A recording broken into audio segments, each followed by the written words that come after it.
So at the heart and soul of the Second Great Awakening were these religious revivals that swept across the country. And in this period, certain preachers, certain ministers were the celebrities of their day. And back in those days, during the Second Great Awakening, a famous preacher was a public celebrity, someone who could attract thousands of people to hear them speak. And there are a number of preachers who made a name for themselves in this time period as great preachers who inspired revivals across the country. Just want to mention very quickly some of them.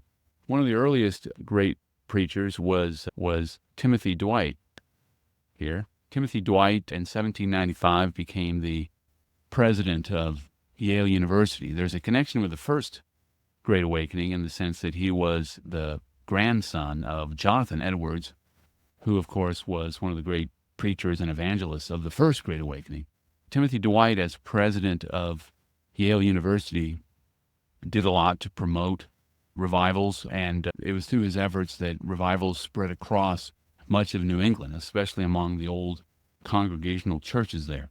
One of the students at Yale who was influenced by Peter Cartwright was the young Lyman Beecher the preacher. Lyman Beecher was born in Connecticut.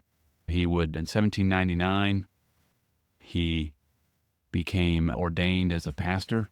Now, in his day, by 1801, many of the old congregational churches of England had joined up with the Presbyterian Church. The Presbyterian Church had largely, back in the colonial period, been a church that was mostly among Scottish people. It had its origins in Scotland. But in about 1801, many of the old congregational churches of Puritan New England joined with the Presbyterian Church in an act of union. And Lyman Beecher, his origins, he came from old Puritan stock and grown up in the Congregational Church, but he was ordained as a Presbyterian minister and would be a Presbyterian minister his entire life.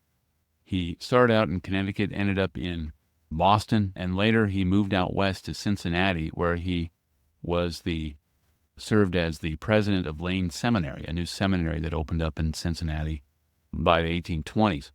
So Lyman Beecher was the type of preacher that was preaching and giving sermons and attracted a lot of attention. People listened to what he had to say. Another famous preacher of the day was Charles Finney. Charles Finney was like Lyman Beecher, he was a contemporary of Beecher in the mid-19th century, and like Beecher, he was from Connecticut, but he ended up in New York State, and at first was a lawyer, but then had a conversion experience, was born again, and became a Presbyterian minister. And he also was a well-known preacher and could attract thousands with his sermons. In fact, at one point in 1839, he was in Rochester, New York, which was right in the middle of the burned-over district. He was in Rochester, New York, in western New York, and he supposedly saved some 100,000 people in a 6-month period with his sermon. So he was one of the great evangelists of his day. Now, in the first half of the 19th century, many of the major Protestant denominations saw major growth. The Baptists and the Methodists were the two denominations that experienced the most rapid growth. The Methodists actually made a very strong effort to evangelize to western frontier areas by establishing the circuit preacher, the preacher who could cover a number of different churches over a large area by riding their horse from church to church on Sunday so that they could cover a large area. The Baptist church could also grow very rapidly because each Baptist church was autonomous and independent. It was easy for ordained ministers to go in and just start a church from scratch in various communities as communities expanded westward. Now, the Second Great Awakening not only saw rapid expansion of existing Protestant denominations, whether it be the Methodists or the Baptists, or to a lesser extent the Presbyterians, but it also saw the emergence of new Protestant denominations. And this would include the Disciples of Christ. And the Disciples of Christ were founded by, one of the main founders of the Disciples of Christ was a man by the name of Alexander Campbell. Alexander Campbell was Alexander Campbell actually came to America with his father by 1809. They were Both Alexander and his father Peter were born in Ireland. They were Scotch-Irish, and they had come to America, and originally both were Presbyterian ministers, and they ministered to the Presbyterian population of western Pennsylvania and Virginia. But Alexander Campbell in particular was impressed by these revivals, by the fact that you had so many people of different denominations coming together, whether they be Baptists or Presbyterians, and he decided that the church of the first century, the church of the disciples, the church of the Book of Acts, so the New Testament, needed to be restored. It was called the Restoration movement. And he believed that all the differences between the different denominations needed to be eliminated, that all the churches needed to come together and recognize no creed or no doctrine other than Holy Scripture itself. In fact, one of the popular sayings of the Disciples of Christ denomination was, no creed or doctrine other than the Bible. In his efforts, Alexander Campbell, in his efforts to promote this kind of idea of this restoring this first century church, restoring the church to its roots, he also came to the belief that people needed to be baptized as adults. Just as Jesus had been baptized as an adult, he believed that all Christians needed to be baptized as an adult, even though that wasn't what the Presbyterian church where he grew up in believed in. But now first he decided that maybe he could have a better fit with the Baptist church, because the Baptist church already practiced adult baptism. But he noticed that the Baptist church had its own set of doctrines and beliefs, which he didn't think. He wanted all churches to have no doctrines other than right out of the New Testament, the Old Testament, the Holy Scriptures. So he eventually broke with the Baptist church. And by 1832, he and a man by the name of Barton Stone, from Kentucky, who had similar views, they founded a new church called the Disciples of Christ, or the Christian Church, in 1832. And this church experienced rapid growth, especially in the western areas, especially into Ohio. And it became one of the larger Protestant denominations by the middle decades of the 19th century. Of course, other Baptist denominations didn't buy into Campbell's assertions that they all needed to be united into his church. In fact, the followers of the Disciples of Christ were often referred derisively as Campbellites, in the sense they were followers of Campbell, not followers of Christ. In general, when you look at the situation among the mainstream Protestant churches of the Second Great Awakening, that they all had many similarities. For example, they all believed in the Trinity. They accept the divinity of Christ. They believed that Jesus had died for the sins of man. They believed in the inerrancy of Scripture. They believed in the idea that all must be saved through Christ. So you would think that there would be more agreement among them. But when you look at the Second Great Awakening, the various leaders of the Protestant churches spent a lot of time attacking each other and criticizing one another. Now, this didn't mean that they wanted their church to be the established church. That was not the case at all. The Second Great Awakening, the leaders of the churches, of the Protestant churches, had come to believe that not having an established church was something that made America unique and great. And even Lyman Beecher, who came of old Puritan stock, believed that the fact that the United States did not have an established church, where all people were free to choose the church of their choice, he believed that was something that had been a great blessing and a great thing for America. But nonetheless, a lot of these preachers spent a lot of time criticizing each other, and they pointed out the minute differences, not minute, but what they saw as substantial differences between the different churches. For example, there were a number of issues that divided the churches. For example, when were you baptized? Should you be baptized as a young baby? Should you be baptized when you reach an age of accountability as an adult? That was an issue that divided Protestant denominations. How the church should be organized. Should the churches be organized at the congregational level? Should every congregation be autonomous, or should there be an overarching structure like you did with the Methodist church, where you had like bishops who oversaw different jurisdictions? Another issue that seemed to divide people, and one issue that was very divisive, was the issue of free will versus predestination. Some churches, like for the Methodists, believed that human beings were free to choose whether to accept Christ as their Savior. That had been the teachings of John Wesley, and the Methodists believed that. They advocated free will, but old-line Presbyterians believed in the Calvinist idea of predestination, that God had determined before time began who was to be saved and who was to be condemned to eternal hell. And in fact, these issues even divided denominations. In fact, the Baptists were driven apart by this issue, and some Baptists who believed in free will became Missionary Baptists in the early 19th century, whereas other Baptists who believed in predestination were called primitive or old school, old Baptists. So it was a time when a lot of energy was spent by these different churches being very critical of one another. And just to give you an example, from the area I live in Tennessee, and one of the villains or heroes of Tennessee, depending on your point of view, I'm still learning how to use this tool, was a man by the name of William Brownlow. Sorry, I just crossed out his name, but William Brownlow was an interesting character. He started out as a Methodist circuit preacher in what is today East Tennessee and Southwest Virginia and North Carolina. And he later would become a prominent newspaper publisher in Knoxville, Tennessee, and would later become the first Republican governor of Tennessee after the Civil War. But in the 1840s, he was a very well-respected preacher, and in the 1840s he got in a dispute with a Presbyterian minister by the name of Frederick Ross, and the two exchanged their views in a series of pamphlets or tracts where they criticized, for example, each other's views in each other's churches. For example, William Brownlow rejected the idea of predestination as espoused by the old school Presbyterians like Frederick Ross, and Frederick Ross accused the Methodists with their bishops as being crypto-Catholics, as being part of some Catholic popish plot to destroy America. And they spent a lot of time and energy writing pamphlets denouncing one another.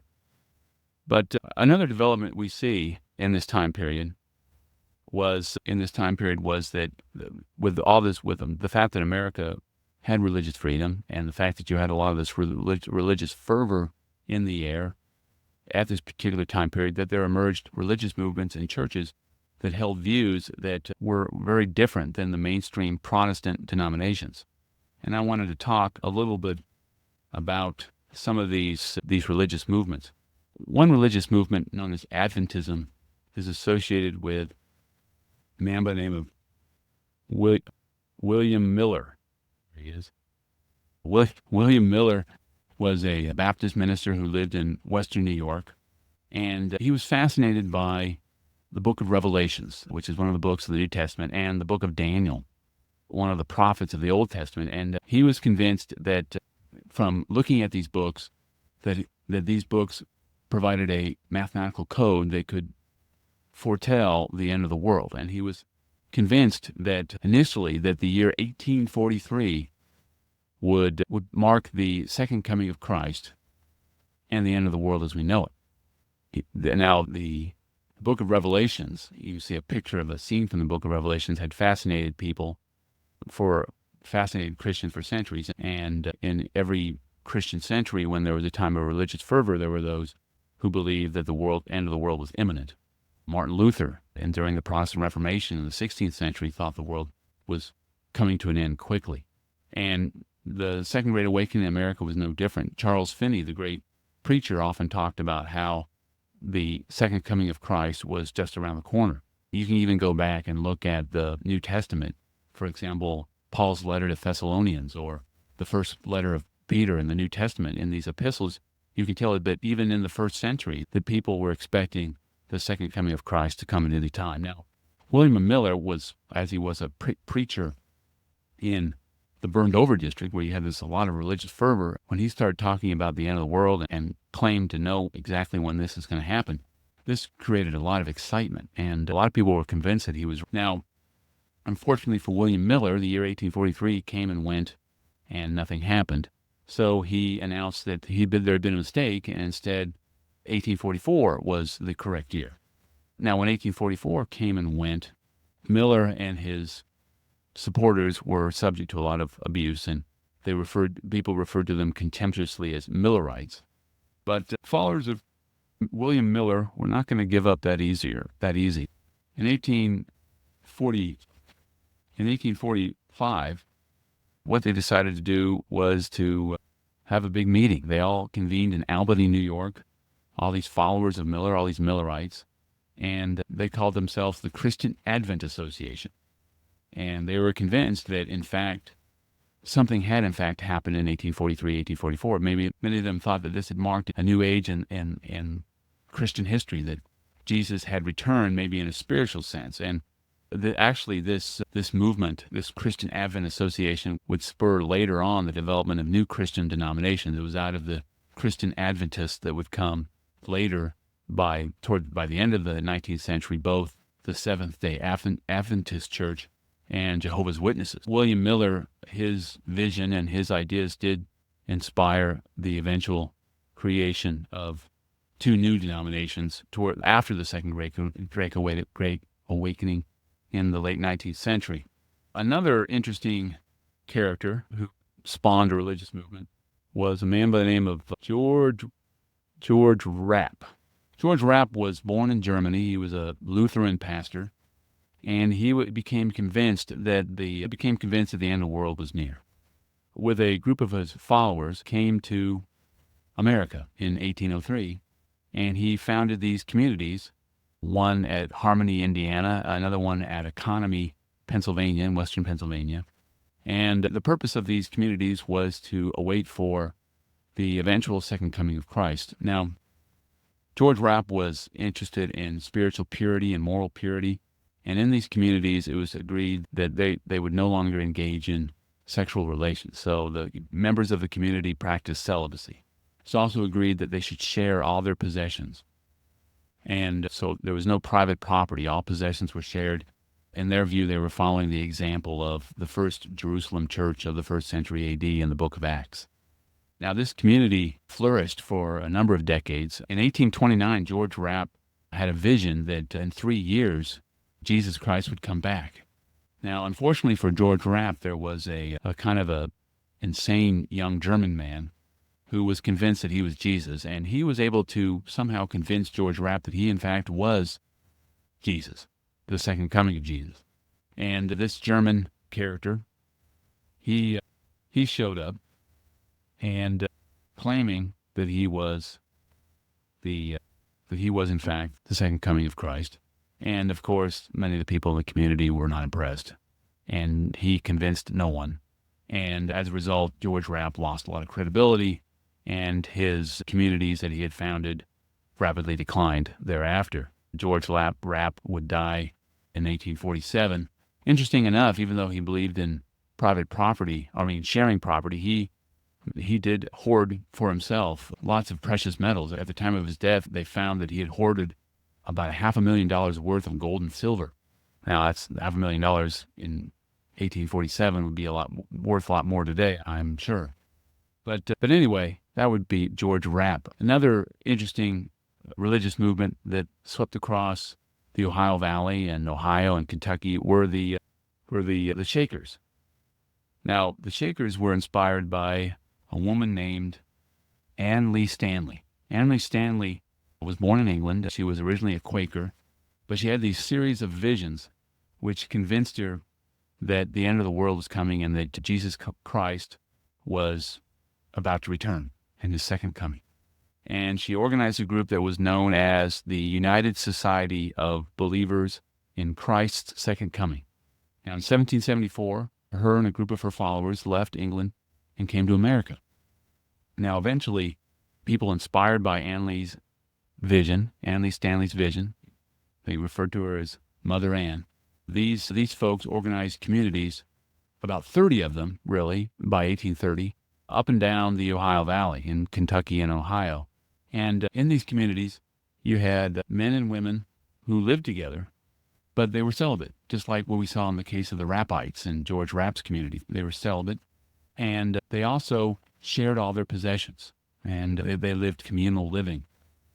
And this group of Shakers, they got the name Shakers because they practiced, part of their ritual was to dance these very strange dances. These dances were based on the fits and revelations that Mother Ann had once received. And these fits and when she go into these fits were marked by the developing these very strange rhythmic dances which both men and women Shakers would perform. That's why they were called Shakers, because of these strange songs and strange movements, that these rhythmic dancings that they performed as part of their religious beliefs. And that's how you get the word Shakers. And you can see a depiction of a Shaker dance as one of the images. Another interesting group of people, religious movement, was the movement of John Humphrey Noyes and the Oneida community.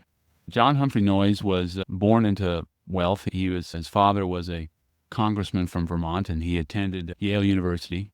But listening to the sermons of Charles Finney, he had a conversion moment and became a Christian. But he became convinced that the second coming of Christ had already come and went, and that when you accepted Christ, it was possible to live a life of perfectionist, and live life without sin.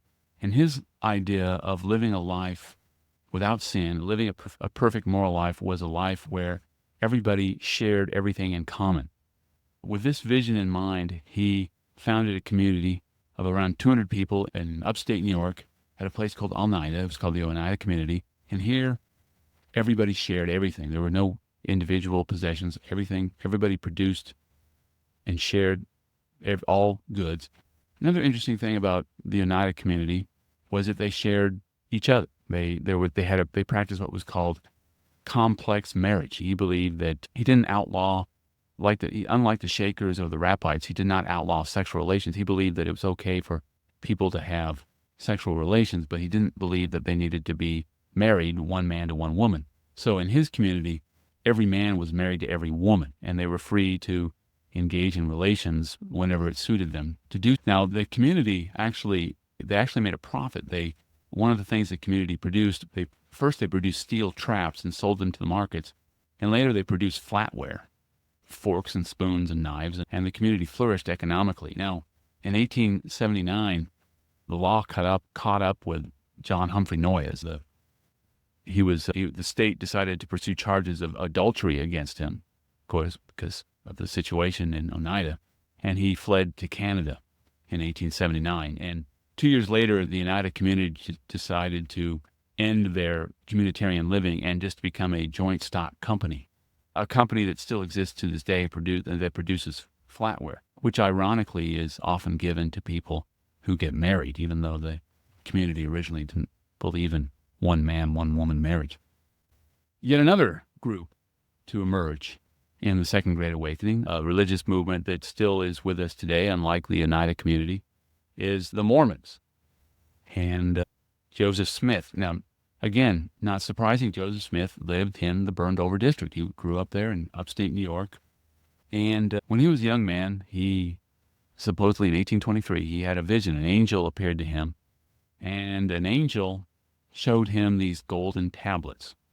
And on these golden tablets were written the Book of Mormon.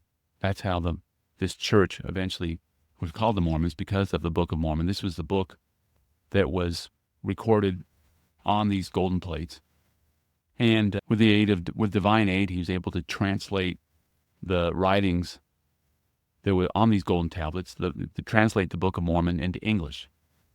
And in the Book of Mormon was told the story of how some of the tribes of Israel had made their way to the New World and lived in America, and that how Jesus, when he was resurrected from the dead, had actually appeared to these Israelites living in the New World. So now Joseph Smith began preaching and spreading his message that he had found this new gospel, this new holy book, this new source of revelation, and he quickly had many people who believed what he had to say, and he eventually founded a church. Now, the official name of the church is the Church of Jesus Christ of Latter-day Saints. The term Mormons was used by people outside of the church because they followed the Book of Mormon. Now, the Mormons found themselves in a lot of hot water wherever they settled, wherever they assembled, because they had some practices and views that departed radically from mainstream Protestant views. For example, they practiced polygamy, where one man would have more than one wife. Joseph Smith had a number of wives himself. They also had some beliefs, some theological views that mainstream Orthodox Protestants found odd or even blasphemous. Like they believed that God of the Old Testament that God had once been a man who had become a God, and that people who lived a good moral life, who lived a healthy, moral, good, pure life, could attain divinity and godhood themselves. And that was one of the central messages of the Mormon faith. The Mormons, another thing about Joseph Smith was that he preached that the second coming of Christ was imminent. And he wanted to prepare a community of like-minded believers, of fellow church members, fellow Mormons, to prepare for this second coming. Now, originally, a group of Mormons, now the thing about the Mormons, he had sent evangelists to England, and you had people from England coming over to join the growing Mormon community. Now, at first they went to Kirkland, Ohio, and then from there the community moved for a while to Independence, Missouri. And eventually by the early 1840s, they had found themselves in Nauvoo, Illinois. Now, in Nauvoo, Illinois, they built their community, and now many of the local residents didn't like the Mormons with their polygamy, and many of the local residents were fearful that the Mormons were trying to create a state within them, a state within a state, and the fact that the Mormons had their own militia and that Joseph Smith was the commander of this local militia, that concerned the local residents. And eventually, charges of bigamy were brought against Joseph Smith, and he was arrested. Now, while he was in jail in 1844, a mob attacked the jail, and Joseph Smith was shot to death in 1844. But the Mormon Church survived. They organized, they maintained their organization. They elected a new leader, a new prophet by the name of Brigham Young University in Utah is named after this man. And they decided they were going to move out west and start a new state. And their new state was to be called Deseret. The idea was they were going to move out west and build a new state. The new Deseret was supposed to stretch from what is today Utah all the way to the Pacific Ocean and to include California. And between 1846 and 1847, about 15,000 people, Mormons, crossed over to what is today Salt Lake City and founded a new community. And through hard work and a lot of dedication, they transformed what was largely desert into a flourishing agricultural region. Now, when they first arrived in 1846, 1847, this area was still part of Mexico. But after the Mexican War, this area was acquired by the United States, and they weren't able to create the state of Deseret. Instead, the United States created the new territory of Utah. But Brigham Young was the first elected territorial governor of Utah. So the leader of the church was also the political leader of the community in the new territory of Utah. So the Mormons would be an example of a religious movement that started in the Second Great Awakening, but continues to grow and exists in the United States and around the world to this day. Now, it's important to remember that not all churches got on to the religious fervor of the Great Awakening. There are a number of important churches that not looked down so much, but did not participate in these revivalist movements. And some of them were quite prominent. For example, the Episcopal Church. The Episcopal Church was the old Anglican, the Church of England. It had been the Episcopal Church, Anglican Church had been the established church in many of the colonies, especially in the South, prior to the American Revolutionary War. And it continued to have very many important members of the community who belonged to this church. And in general, the Episcopal Church viewed these revivals as irrational and undignified. And Episcopalians kind of held their noses at such activities. Another group, very important group that was not affected by the Second Great Awakening, by this religious fervor, were the Quakers. Now, the Quakers had started out as a religious movement back in England in the 17th century. Remember, the Quakers had founded Pennsylvania as the Quaker colony with William Penn and all. But the Quakers were not involved in the First Great Awakening of the 18th century. They didn't get involved in the Second Great Awakening either. But Quakers were, as we'll see, very involved in various reform movements, especially reform movements that pushed for equality for African Americans and for women. And in part, that was because of the fact that the Quakers really stressed this idea of all people being equal in God's eyes. That was one of the articles of their particular religious faith. And it's no coincidence that Thomas Paine, the author of Common Sense, even though he was not a Quaker as an adult, he was born and raised in a Quaker family in England before he came to America. So that Quaker ideal of equality probably inspired him as well. Another important group of people, a group of religious church that was prominent in American history in the Second Great Awakening, were the Unitarians. Now, the Unitarians, they also did not take part in the religious fervor. It was a church that valued reason and did not get all caught up in the kind of the emotions of the evangelicalism of the Second Great Awakening. The Unitarian actually, just to give you a little background, the Unitarian Church actually has its origins in the teachings of certain Faustus Socinus. Faustus Socinus actually was an Italian philosopher of the late 16th century who considered himself a rationalist and rejected the idea that Jesus could be divine. He believed that Jesus was just a man, a divinely inspired man, but just a man, and that's where you get the term Unitarians. They rejected the idea of the Trinity, Father, Son, and Holy Spirit as being divine, and instead believed that God was one. That's where we get the word Unitarian as opposed to Trinitarian. And now Faustus Socinus, Italy being a very Catholic country, he was persecuted there, and he eventually found his way to Poland, which in the late 16th century, believe it or not, was one of the few areas in Europe where there was widespread religious toleration. Now, the followers of Faustus Socinus were often called Socinians. In Poland, they were called the Polish Brethren. Sometimes they were called the Polish Arians or the Neo-Arians. Anyway, toward the end of the 17th century, the atmosphere in Poland got a little more intolerant. And so many of the followers of Socinus, also known as Unitarians, made their way to the more tolerant areas of Europe. Some of them went to Holland, but a good number of them went to England.